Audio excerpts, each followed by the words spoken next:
Hola, ¿qué tal? Buenas noches.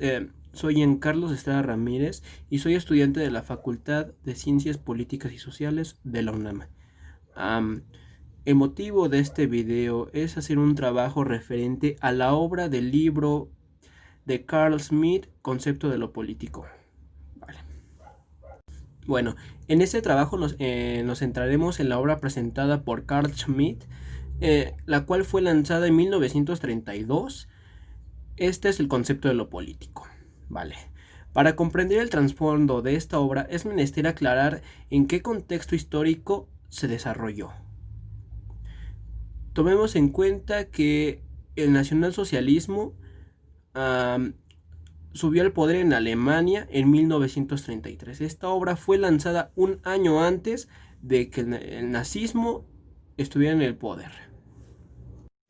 Perfecto. Ahora, partiendo de esto, es importante mencionar que las obras de Carl Smith siempre se centraron en el conflicto social como objeto de estudio de la ciencia política y más concretamente de la guerra.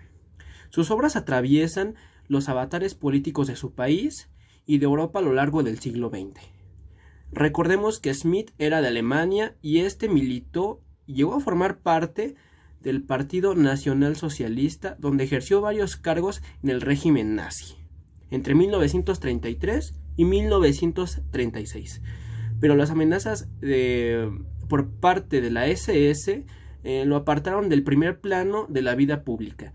No obstante de lo anterior, su fuerte compromiso con el régimen de Hitler lo condujo a que se hiciera a un lado, pero no como tal, porque aún así siguió aportando grandes ideas al Tercer Reich. Ahora toca analizar y dar una pequeña hipnosis y análisis de la obra. Prácticamente el libro contrasta sobre el concepto amigo y amigo enemigo, sobre lo que considera bueno y malo moralmente, lo bello y lo feo estéticamente y lo útil y nocivo políticamente.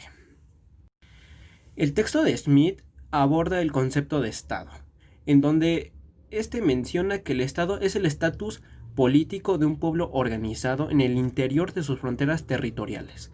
Además se refiere que el Estado representa un determinado modo de un pueblo. Y por esta razón, frente al estatus individuales y colectivos teóricamente posibles, el Estado es el estatus por antonomasia. El eje central del primer capítulo del libro es la esencia de lo político, donde manifiesta que es raro encontrar una definición clara de lo político. Sin embargo, lo político casi siempre suele equipararse de un modo u otro con lo estatal, o al menos suele referir al Estado. Con ello, el Estado se muestra como algo político y viceversa, lo cual en este círculo lo político tiene sus propios criterios y estos operan de manera muy peculiar, en relación con los diversos dominios más o menos independientes del pensar y hacer del ser humano, en lo referente a lo moral, a lo estético y a lo económico. El pilar de la teoría de Smith se centra en vincular al Estado con lo político, definiendo al Estado como una determinación de estatus de unidad política. Pero esta definición está vacía, con falta de solidez metafísica. Se limita a determinarlo con un estatus y a pesar de esto la entrelaza con un concepto de unidad política, el cual es recurrente en varios de sus escritos. Nuestro autor igualmente efectúa una distinción política específica, la cual es aquella a la que pueden reconducirse todas las acciones y motivos políticos. Esta es la distinción amigo-enemigo, lo cual es una determinación de su concepto en el sentido de un criterio, marcando el grado máximo de una intensidad, de una unión, no separación, de una asociación o disociación. ¿Pero qué quiero decir con esto? Para Carl Smith, amigo-enemigo, ambas representan lo mismo que la oposición. Es decir, ninguno es relativo del bien o del mal, sino que se definen como el otro. O sea, es una lucha entre dos posturas que ni siquiera son buenas o malas, solamente son distintas y nada más. A ver, para darnos cuenta de lo que quiero decir, es que nos plantea que podemos estar a favor o en contra de uno o de los otros. No porque sean mejores o peores, simplemente porque son distintos. Y es aquí donde se debe de tener cuidado, porque pienso que en los falsos opositores se agarran esto para plantearse como una opción, porque no importa si es una opción real de cambio, si se tienen las herramientas necesarias para producir ese cambio, o si en verdad vienen a solucionar los problemas, ya que lo único que importa aquí es ser diferente y nada más.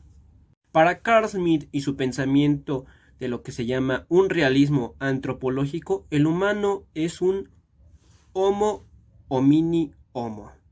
Claramente está parafraseando a Hobbes, pero para Carl Smith la enemistad humana no es algo natural, pero sí es algo ciertamente posible. La enemistad de los hombres es atravesada por la racionalidad. De estos se comprenden las relaciones, y dando que está potenciada, posibilitada y atravesada por la racionalidad, también es su límite. Un enemigo siempre es racional, no hay enemigos irracionales.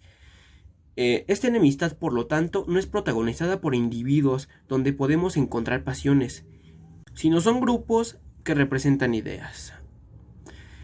El estado natural, nos dice Smith, que es el verdadero estado político. El hombre es el modo genuino de lo político.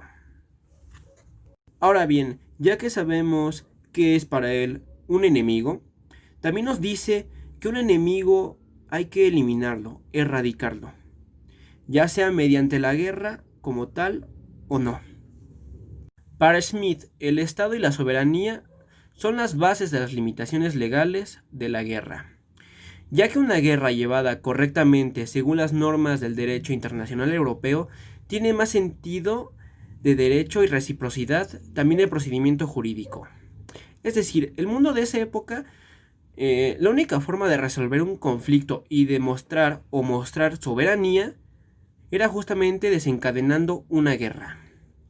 Entonces el mundo llegó a un acuerdo, y en lugar de crear tratados entre países para resolver sus conflictos de forma política y no terminar en una guerra, claramente hicieron todo lo contrario. Acomodaron al mundo dentro de un marco legal y jurídico para resolver sus problemas con una guerra. Entonces, no es descabellado o alocado que para esta época plantear las ideologías como buenas y malas, cuando ciertos personajes llegaban al poder, buscaban a un enemigo para justificar cualquier acto de gobierno. Había que buscar a un enemigo a quien echarle la culpa de todos los males, incluso si estos se trataran de sus propios males. Lo hizo Hitler, lo hizo Lenin, lo hizo Stalin, lo hizo Mao Zedong. E incluso esto se puede demostrar con la carta que le mandó Fidel Castro a Hugo Chávez, donde ésta argumenta que debes de crear a tu propio enemigo, buscando en el pasado y a quien echarle la culpa. Bueno, lo más trágico y lamentable de todo esto es que el libro trata del siglo pasado, y aún en la actualidad se sigue utilizando el mismo modelo. No importa cuántos gobiernos vengan, cuántos gobiernos vayan, podría dar infinidad de ejemplos de gobiernos que aún siguen utilizando el modelo de crear a sus propios enemigos. Esta forma de hacer política sigue siendo la misma, usan el mismo modelo. Por eso un problema grave de todo esto es el siguiente. Pero para entender esto, regresemos nuevamente al concepto amigo-enemigo. Cuando se pone un enemigo como causante de todo lo malo, no hay poder de análisis en la situación o ni siquiera hay propuestas, ya que el origen del problema justamente es el enemigo.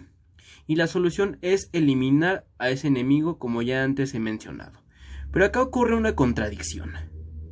Cuando se elige a un enemigo, esos movimientos que se aplican a la izquierda o al fascismo tienen la tendencia de elegir a su enemigo, el cual sea imposible de terminar, ya que terminar con él sería terminar con el problema. Entonces acá es donde se genera la contradicción. Bueno, ¿qué pasa si el problema sigue aún con el enemigo exterminado? Esto sería o significaría un fracaso rotundo ante las masas. Es por eso aquí que ¿por qué el enemigo debe ser invencible? Bueno, esta es la idea de buscar a un enemigo que sea difícil de vencer o de destruir justamente con el fin de eternizarse en el poder. Porque esa es la justificación perfecta para enquistarse en el poder. Bueno, mi reflexión final es la siguiente.